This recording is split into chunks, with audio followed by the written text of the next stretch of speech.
Recording by Darvinia. Bolden's Pets by Floyd L. Wallace. The price of life was a life for a life, which was all the reward the victim looked for. His hands were shaking as he exhibited the gifts. If he were on Earth, he would be certain it was the flu. In the Centaurus system, Kranken. But this was Van Daamas, so Lee Bolden couldn't say what he had. Man hadn't been here long enough to investigate the diseases with any degree of thoroughness. There were always different hazards to overcome as new planets were settled. But whatever infection he had, Bolden was not greatly concerned as he counted out the gifts. He had felt the onset of illness perhaps an hour before. When he got back to the settlement, he'd be taken care of. That was half a day's flight from here. The base was equipped with the best medical facilities that had been devised. He stacked up the gifts to make an impressive show. 5 pairs of radar goggles, 7 high-velocity carbines, 7 boxes of ammunition. This was the native's own rule and was never to be disregarded. It had to be an odd number of gifts. The Van Daamas native gazed impassively at the heap. He carried a rather strange bow, and a quiver was strapped to his thigh. With one exception, the arrows were brightly colored, mostly red and yellow. Bolden supposed this was for easy recovery in case the shot missed. But there was always one arrow that was stained dark blue. Bolden had observed this before. No native was ever without that one somber-looking arrow. The man of Van Daamas stood there, and the thin robe that was no protection against the elements rippled slightly in the chill current of air that flowed down the mountainside. "I will go talk with the others," he said in English. "Go talk," said Bolden, trying not to shiver. He replied in native speech, but a few words exhausted his knowledge, and he had to revert to his own language. "Take the gifts with you. They are yours, no matter what you decide." The native nodded and reached for a pair of goggles. He tried them on, looking out over fog and mist-shrouded slopes. These people of Van Daamas needed radar less than any race Bolden knew of. Living by preference in mountains, they had developed a keenness of vision that enabled them to see through the perpetual fog and mist far better than any Earthman. Paradoxically, it was the goggles they appreciated most. Extending their sight seemed more precious to them than powerful carbines. The native shoved the goggles up on his forehead, smiling with pleasure. Noticing that Bolden was shivering, he took his hands and examined them. "Hands sick?" he queried. "A little," said Bolden. "I'll be all right in the morning." The native gathered up the gifts. "Go talk," he repeated as he went away. Lee Bolden sat in the copter and waited. He didn't know how much influence this native had with his people. He had come to negotiate, but this might have been because he understood English somewhat better than the others. A council of the natives would make the decision about working for the Earthmen's settlement. If they approved of the gifts, they probably would. There was nothing to do now but wait. And shiver. His hands were getting numb, and his feet weren't much better. Presently the native came out of the fog carrying a rectangular wicker basket. Bolden was depressed when he saw it. 1 gift in return for goggles, carbines, ammunition. The rate of exchange was not favorable. Neither would the reply be. The man set the basket down and waited for Bolden to speak. "The people have talked?" asked Bolden. "We have talked to come," said the native, holding out his fingers. "In 5 or 7 days we come." It was a surprise, a pleasant one.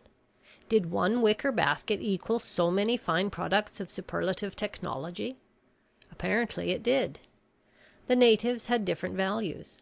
To them 1 pair of goggles was worth more than 3 carbines. A package of needles easily the equivalent of a box of ammunition. "It's good you will come. I will leave at once to tell them at the settlement," said Bolden. There was something moving in the basket, but the weave was close and he couldn't see through it. "Stay," the man advised. A storm blows through the mountains." "I'll fly around the storm," said Bolden. If he hadn't been sick he might have accepted the offer, but he had to get back to the settlement for treatment. On a strange planet you never could tell what might develop from a seemingly minor ailment. Besides, he'd already been gone 2 days, searching for this tribe in the interminable fog that hung over the mountains. Those waiting at the base would want him back as soon as he could get there. "Fly far around," said the man. "It is a big storm." He took up the basket and held it level with the cabin, opening the top. An animal squirmed out and disappeared inside. Bolden looked askance at the eyes that glowed in the dim interior. He hadn't seen clearly what the creature was, and he didn't like the idea of having it loose in the cabin, particularly if he had to fly through a storm. The man should have left it in the basket. But the basket plus the animal would have been 2 gifts, and the natives never considered anything in even numbers. "It will not hurt," said the man. "A gentle pet." As far as he knew, there were no pets and very few domesticated animals. Bolden snapped on the cabin light. It was one of those mysterious creatures every tribe kept in cages near the outskirts of their camps. What they did with them no one knew, and the natives either found it impossible to explain or did not care to do so. It seemed unlikely that the creatures were used for food, and certainly they were not work animals. And in spite of what this man said, they were not pets either. No Earthman had ever seen a native touch them, nor had the creatures ever been seen wandering at large in the camp, and until now none had been permitted to pass into Earth's possession.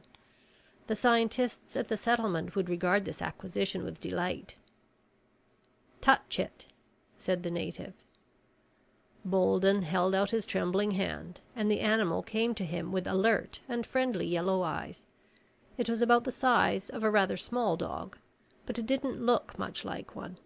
It resembled more closely a tiny slender bear with a glossy and shaggy cinnamon coat. Bolden ran his hands through the clean smelling fur, and the touch warmed his fingers. The animal squirmed and licked his fingers. "It has got your taste," said the native. "Be all right now. It is yours." He turned and walked into the mist. Bolden got in and started the motors while the animal climbed into the seat beside him.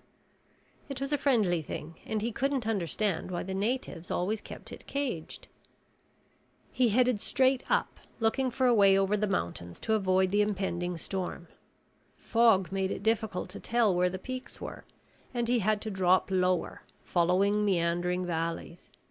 He flew as swiftly as limited visibility would allow, but he hadn't gone far when the storm broke. He tried to go over the top of it, but this storm seemed to have no top. The region was incompletely mapped, and even radar wasn't much help in the tremendous electrical display that raged around the ship. His arms ached as he clung to the controls. His hands weren't actually cold, they were numb. His legs were leaden. The creature crept closer to him, and he had to nudge it away. Momentarily the distraction cleared his head. He couldn't put it off any longer. He had to land and wait out the storm. If he could find a place to land. Flexing his hands until he worked some feeling into them, he inched the ship lower. A canyon wall loomed at one side, and he had to veer away and keep on looking. Eventually he found his refuge, a narrow valley where the force of the winds was not extreme, and he set the land anchor. Unless something drastic happened, it would hold. He made the seat into a bed, decided he was too tired to eat, and went directly to sleep. When he awakened, the storm was still raging, and the little animal was snoozing by his side. He felt well enough to eat. The native hadn't explained what the animal should be fed, but it accepted everything Bolden offered. Apparently, it was as omnivorous as man. Before lying down again, he made the other seat into a bed, although it didn't seem to matter. The creature preferred being as close to him as it could get, and he didn't object. The warmth was comforting. Alternately dozing and waking, he waited out the storm. It lasted a day and a half. Finally the sun was shining. This was 2 days since he had first fallen ill, 4 days after leaving the settlement. Bolden felt much improved. His hands were nearly normal and his vision wasn't blurred. He looked at the little animal curled in his lap, gazing up at him with solemn yellow eyes. If he gave it encouragement, it would probably be crawling all over him. However, he couldn't have it frisking around while he was flying. "Come, pet," he said. There wasn't anything else to call it. "You're going places." Picking it up, half carrying and half dragging it, he took it to the rear of the compartment, improvising a narrow cage back there. He was satisfied it would hold. He should have done this in the beginning. Of course, he hadn't felt like it then, and he hadn't had the time.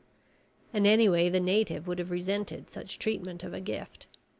Probably it was best he had waited. His pet didn't like confinement. It whined softly for a while. The noise stopped when the motors roared. Bolden headed straight up until he was high enough to establish communication over the peaks. He made a brief report about the native's agreement and his own illness, then he started home. He flew at top speed for 10 hours. He satisfied his hunger by nibbling concentrated rations from time to time. The animal whined occasionally, but Bolden had learned to identify the sounds it made. It was neither hungry nor thirsty. It merely wanted to be near him. And all he wanted was to reach the base. The raw, sprawling settlement looked good as he sat the copter down. Mechanics came running from the hangars. They opened the door, and he stepped out. And fell on his face. There was no feeling in his hands, and none in his legs. He hadn't recovered. Dr. Kessler peered at him through the microscreen. It gave his face a narrow, insubstantial appearance. The microscreen was a hemispherical force field enclosing his head. It originated in a tubular circlet that snapped around his throat at the top of the decontagion suit. The field killed all microlife that passed through it or came in contact with it. The decontagion suit was non-porous and impermeable, covering completely the rest of his body. The material was thinner over his hands and thicker at the soles. Bolden took in the details at a glance. "Is it serious?" he asked, his voice cracking with the effort. "Merely a precaution," said the doctor hollowly. The microscreen distorted sound as well as sight. "Merely a precaution. We know what it is, but we're not sure of the best way to treat it." Bolden grunted to himself. The microscreen and decontagion suit were strong precautions. The doctor wheeled a small machine from the wall and placed Bolden's hand in a narrow trough that held it steady. The eyepiece slid into the microscreen, and starting at the fingertips, Kessler examined the arm, traveling slowly upward. At last he stopped. "Is this where feeling ends?" "I think so. Touch it. Yeah, it's dead below there." "Good. Then we've got it pegged. It's the bubble death."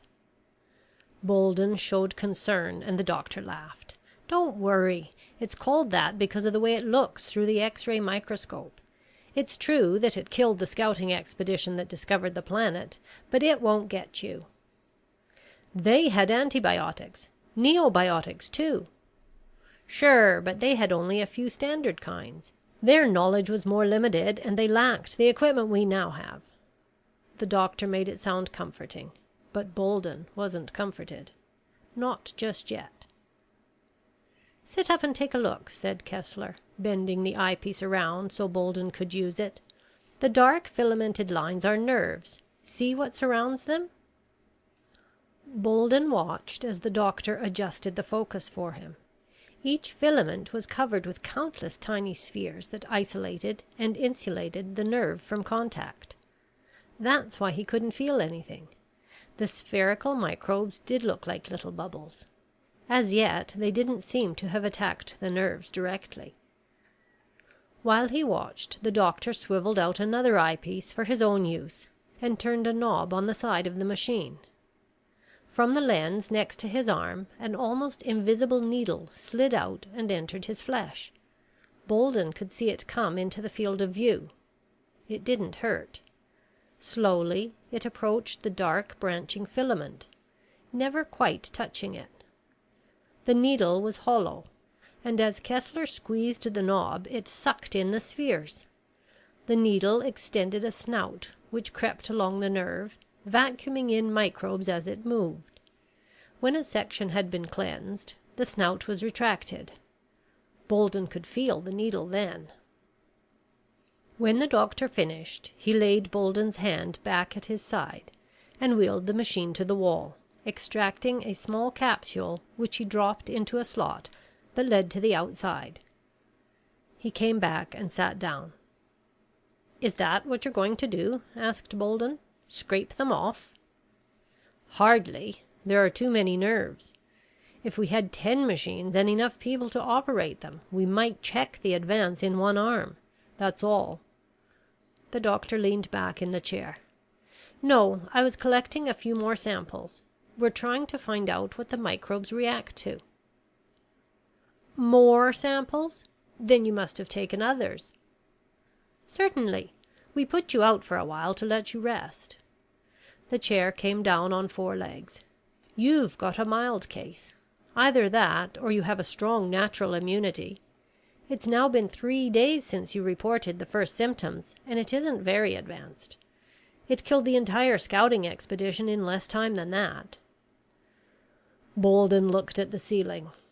Eventually they'd find a cure. But would he be alive that long? "I suspect what you're thinking," said the doctor. "Don't overlook our special equipment. We already have specimens in the sonic accelerator. We've been able to speed up the life processes of the microbes about 10 times. Before the day is over, we'll know which of our anti and neobiotics they like the least. Tough little things so far. Unbelievably tough. But you can be sure we'll smack them." His mind was active, but outwardly Bolden was quiescent as the doctor continued his explanation. The disease attacked the superficial nervous system, beginning with the extremities. The bodies of the crew of the scouting expedition had been in an advanced state of decomposition when the medical rescue team reached them, and the microbes were no longer active. Nevertheless, it was a reasonable supposition that death had come shortly after the invading bacteria had reached the brain. Until then, though nerves were the route along which the microbes traveled, no irreparable damage had been done. This much was good news. Either he would recover completely or he would die. He would not be crippled permanently. Another factor in his favor was the sonic accelerator. By finding the natural resonance of the one-celled creature and gradually increasing the tempo of the sound field, the doctor could grow and test 10 generations in the laboratory while 1 generation was breeding in the body. Bolden was the first patient actually being observed with the disease, but the time element wasn't as bad as he had thought. "That's where you are," concluded Kessler. "Now, among other things, we've got to find where you've been." "The ship has an automatic log," said Bolden. "It indicates every place I landed." "True, but our grid coordinates are not exact. It will be a few years before we're able to look at a log and locate within 10 feet of where a ship has been." The doctor spread out a large photo map. There were several marks on it. He fastened a stereoscope viewer over Bolden's eyes and handed him a pencil. "Can you use this?" "I think so." His fingers were stiff and he couldn't feel, but he could mark with the pencil. Kessler moved the map nearer and the terrain sprang up in detail. In some cases he could see it more clearly than when he had been there, because on the map there was no fog. Bolden made a few corrections and the doctor took the map away and removed the viewer. "We'll have to stay away from these places until we get a cure. Did you notice anything peculiar in any of the places you went?" "It was all mountainous country." "Which probably means that we're safe on the plane. Were there any animals?" "Nothing that came close. Birds, maybe." "More likely it was an insect. Well, we'll worry about the host and how it is transmitted. Try not to be upset. You're as safe as you would be on Earth." "Yeah," said Bolden. "Where's the pet?" The doctor laughed. "You did very well on that one. The biologists have been curious about the animal since the day they saw one in a native camp." "They can look at it as much as they want," said Bolden. "Nothing more on this one, though. It's a personal gift." "You're sure it's personal?" "The native said it was." The doctor sighed. "I'll tell them. They won't like it, but we can't argue with the natives if we want their cooperation." Bolden smiled. The animal was safe for at least 6 months. He could understand the biologists' curiosity, but there was enough to keep them curious for a long time on a new planet. And it was his. In a remarkably short time he had become attached to it. It was one of those rare things that man happened across occasionally, about once in every 5 planets. Useless, completely useless, the creature had one virtue. It liked man, and man liked it. It was a pet. "Okay," he said, "but you didn't tell me where it is." The doctor shrugged, but the gesture was lost in the shapeless decontagion suit. "Do you think we're letting it run in the streets? It's in the next room, under observation." The doctor was more concerned than he was letting on. The hospital was small, and animals were never kept in it. "It's not the carrier. I was sick before it was given to me." "You had something, we know that much. But was it this? Even granting that you're right, it was in contact with you and may now be infected." "I think life on this planet isn't bothered by the disease. The natives have been every place I went, and none of them seem to have it." "Didn't they?" said the doctor, going to the door. "Maybe. It's too early to say." He reeled a cord out of the wall and plugged it into the decontagion suit. He spread his legs and held his arms away from his sides. In an instant the suit glowed white hot. Only for an instant, and it was insulated inside. Even so, it must be uncomfortable. And the process would be repeated outside. The doctor wasn't taking any chances. "Try to sleep," he said. "Ring if there's a change in your condition, even if you think it's insignificant." "I'll ring," said Bolden. In a short time he fell asleep. It was easy to sleep. The nurse entered as quietly as she could in the decontagion outfit. It awakened Bolden. It was evening. He had slept most of the day. "Which one are you?" he asked. "The pretty one?" "All nurses are pretty if you get well. Here, swallow this." It was Peggy. He looked doubtfully at what she held out. "All of it?" "Certainly. You get it down and I'll see that it comes back up. The string won't hurt you." She passed a small instrument over his body, reading the dial she held in the other hand. The information, he knew, was being recorded elsewhere on a master chart. Apparently the instrument measured neural currents, and hence indirectly the progress of the disease. Already they had evolved new diagnostic techniques. He wished they'd made the same advance in treatment. After expertly reeling out the instrument he had swallowed, the nurse read it and deposited it in a receptacle in the wall. She brought a tray and told him to eat. He wanted to question her, but she was insistent about it. So he ate. Allowance had been made for his partial paralysis. The food was liquid. It was probably nutritious, but he didn't care for the taste. She took the tray away and came back and sat beside him. "Now we can talk," she said. "What's going on?" he said bluntly. "When do I start getting shots? Nothing's been done for me so far." "I don't know what the doctor's working out for you. I'm just the nurse." "Don't try to tell me that," he said. "You're a doctor yourself. In a pinch you could take Kessler's place." "And I get my share of pinches," she said brightly. "Okay, so I'm a doctor, but only on Earth.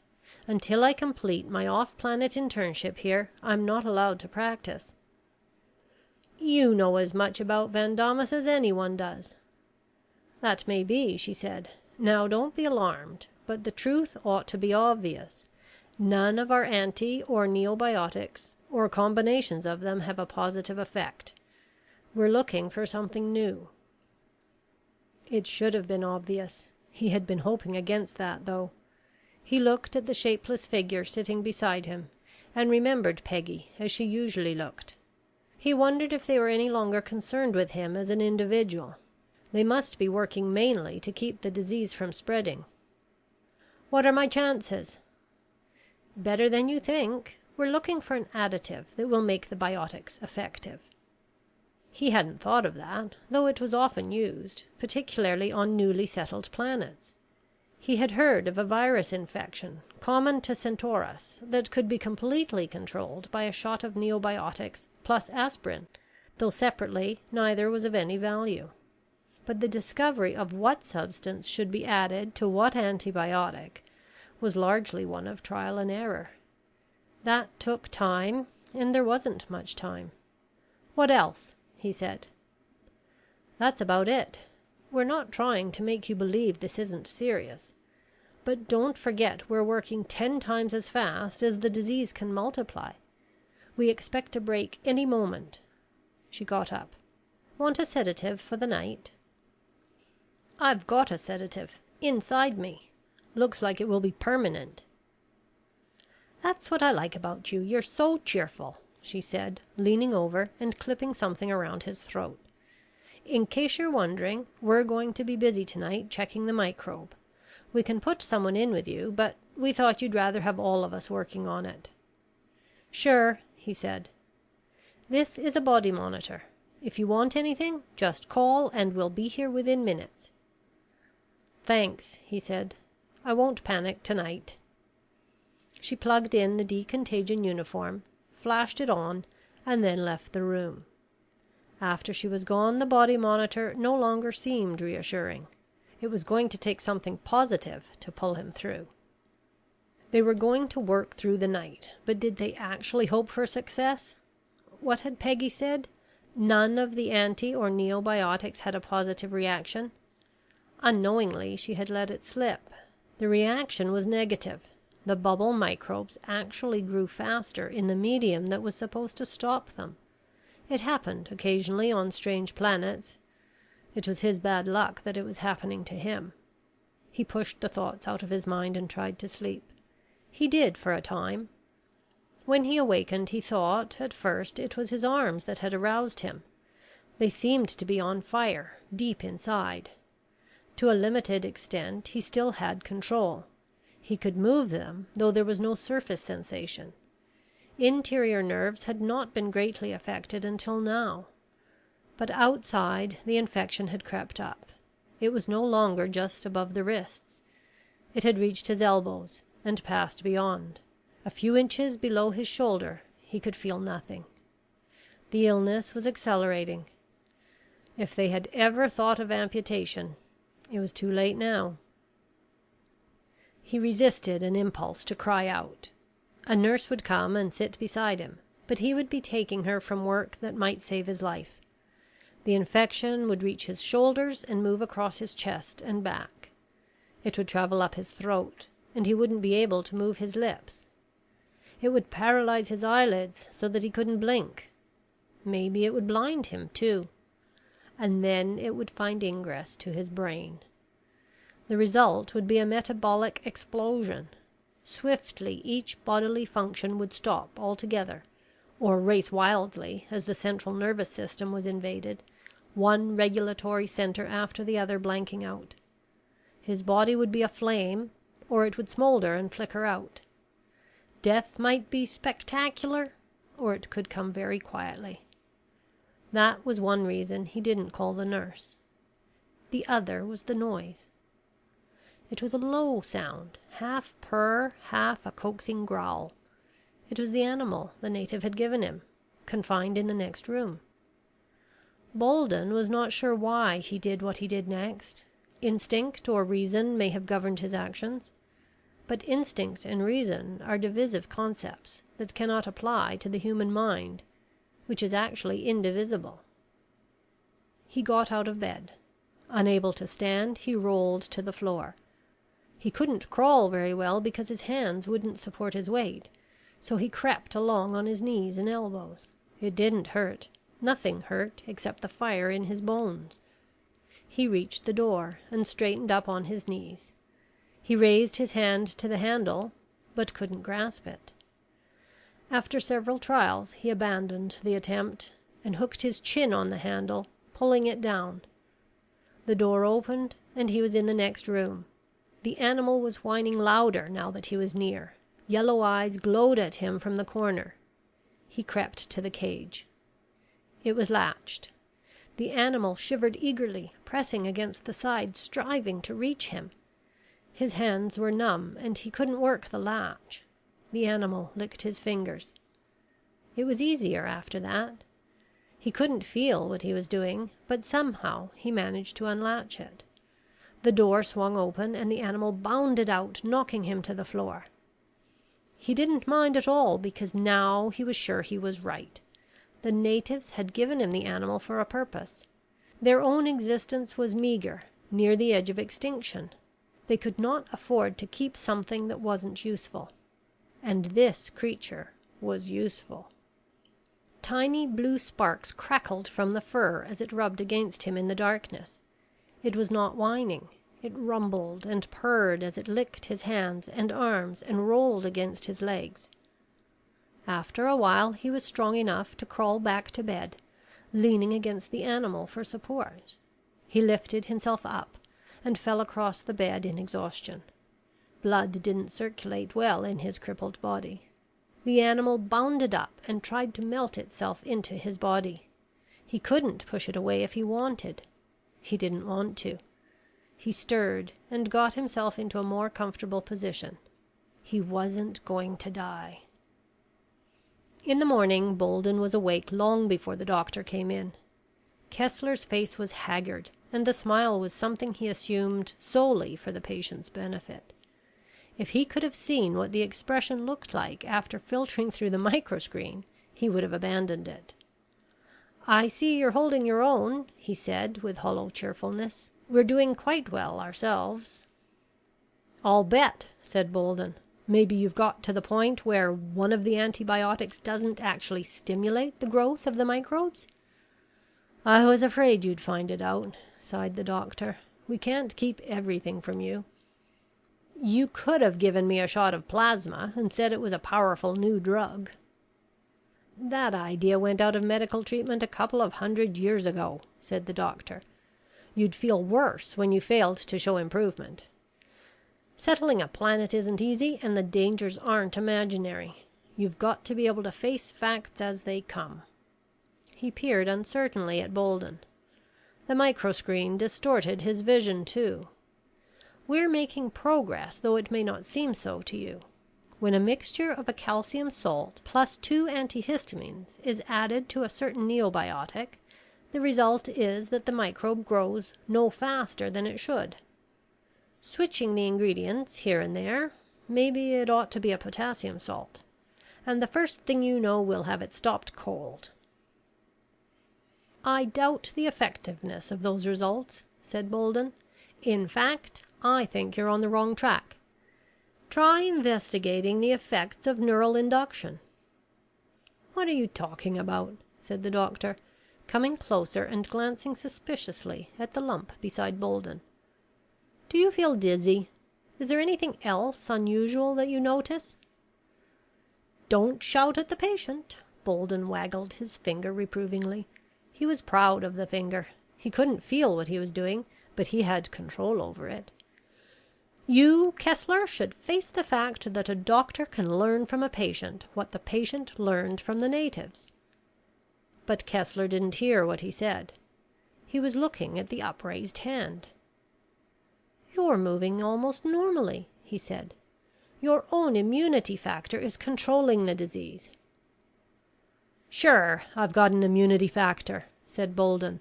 "The same one the natives have, only it's not inside my body." He rested his hand on the animal beneath the covers. It never wanted to leave him. It wouldn't have to. "I can set your mind at rest on one thing, doctor. Natives are susceptible to the disease too. That's why they were able to recognize I had it. They gave me the cure and told me what it was, but I was unable to see it until it was nearly too late. Here it is." He turned back the covers and exposed the animal sleeping peacefully on his legs, which raised its head and licked his fingers. He felt that. After an explanation, the doctor tempered his disapproval.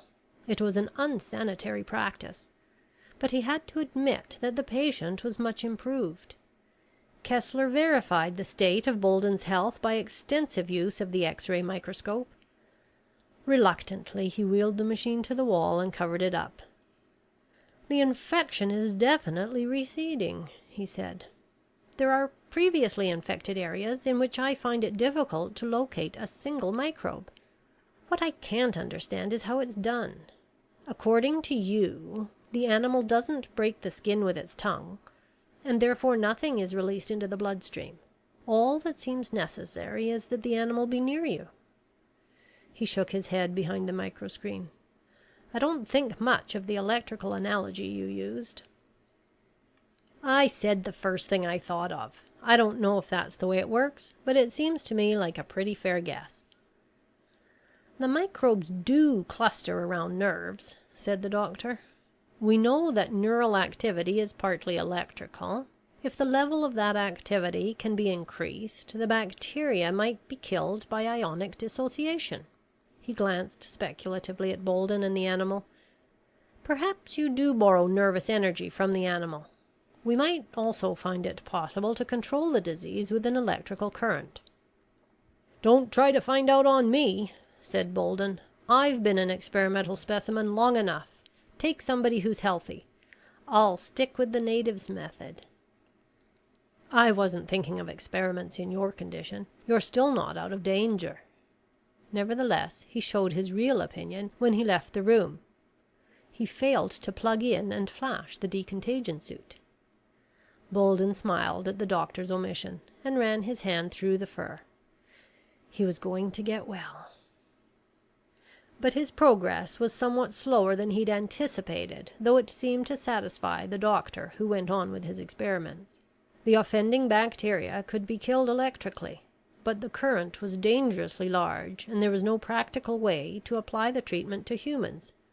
The animal was the only effective method. Kessler discovered the microbe required an intermediate host. A tick or a mosquito seemed indicated. It would take a protracted search of the mountains to determine just what insect was the carrier. In any event, the elaborate sanitary precautions were unnecessary. Microscreens came down and decontagion suits were no longer worn.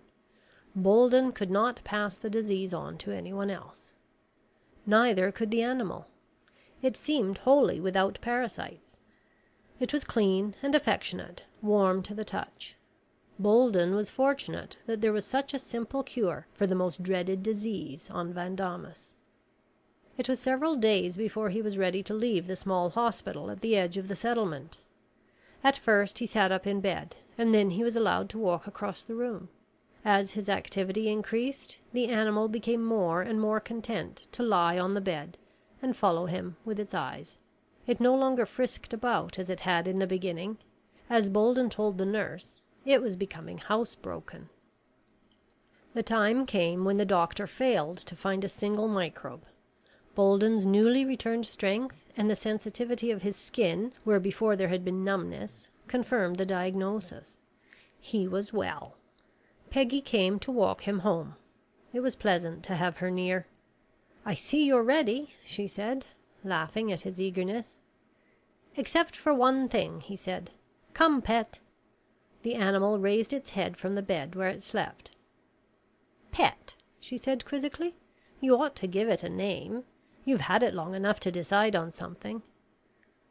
"Pet's a name," he said. "What can I call it? Doc? Hero?" She made a face. "I can't say I care for either choice, although it did save your life." "Yes, but that's an attribute it can't help. The important thing is that if you listed what you expect of a pet, you'd find it in this creature. Docile, gentle, lively at times. All it wants is to be near you. to have you touch it, and it's very clean." "All right, call it Pet if you want," said Peggy. "Come on, Pet." It paid no attention to her. It came when Bolden called, getting slowly off the bed. It stayed as close as it could get to Bolden. He was still weak, so they didn't walk fast, and at first the animal was able to keep up. It was almost noon when they went out. The sun was brilliant, and Van Daamas seemed a wonderful place to be alive in. Yes, with death behind him, it was a very wonderful place. Bolden chatted gaily with Peggy. She was fine company. And then Bolden saw the native who had given him the animal. 5 to 7 days, and he had arrived on time. The rest of the tribe must be elsewhere in the settlement. Bolden smiled in recognition while the man was still at some distance. For an answer the native shifted the bow in his hand and glanced behind the couple in the direction of the hospital.